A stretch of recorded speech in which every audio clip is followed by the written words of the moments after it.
oldingi o'yin bilan solishtirilganda o'zgarishlar bor klublarda.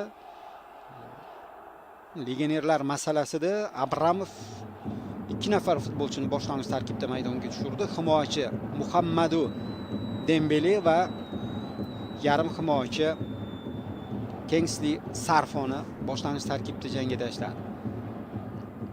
Itsuki Urata tushdi, Plitnyov tushdi legioner sifatida, bunyodkorda Bugarin harakat qilyapti.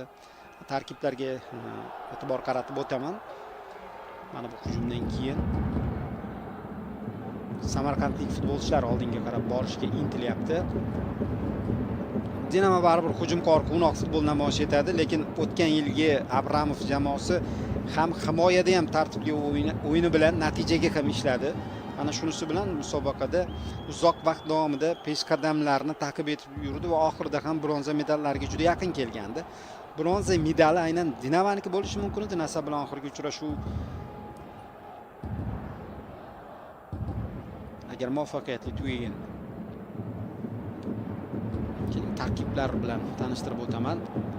Abdumalla Abdujalilov birinchi raqamda, bunyodkor darvozaboni. Himoya vakillari 4-Najmiddin Normurodov, u sardorlik bog'ichida tushgan. 18-Narmonjon Ahmadjonov, 23-Asadbek Rahimjonov, 15-Marko Bugarin, 3-raqamda Sardor Rahmonov.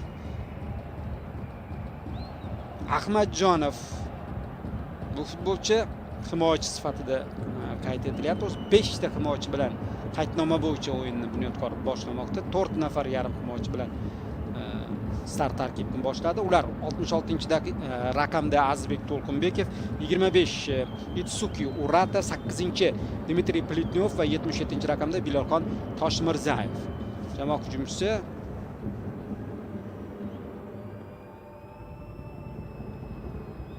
Krivokarpich boshlang'ich tarkibda. Demak, bu yana bir legioner, Chernogoriyalik futbolchi ham start tarkibda. 4 nafar legioner bilan bunyodkor o'yinni boshladi.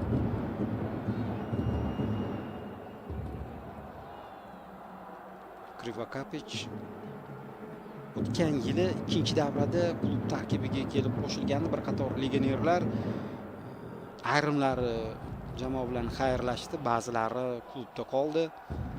Bu mavsum oldidan, masalan, o'tgan mavsum boshida kelgan Urata jamoada asosiy tarkib futbolchisi bo'lib qoldi. Juda katta transferlar ham qilmadi o'zi bunyodkor jamoasi. Dinamo darvozabon Edim Nemanov, himoyachilar 3 nafar futbolchi himoyachi sifatida ko'rsatilgan. 3 ta himoyachi bilan o'ynayapti Abramov jamoasi. 6-Jahongir O'rozov, u jamoa sardori. 20-raqamda Jamoliddin Jumaboyev, 5-raqamda Muhammadu Dembele. Yarim himoyada 7-raqamda Sanjar Qodirqulov, 15-Rasul Yo'ldoshev, 4-raqamda Nurullo To'xtasinov, 16-raqamda esa Kingsley Sarfo.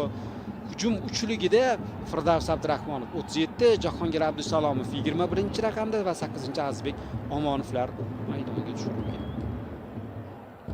Bunyodkor ustozi Ilyos Zaytullayev, Dinamo bosh murabbiyi Vadim Abramov.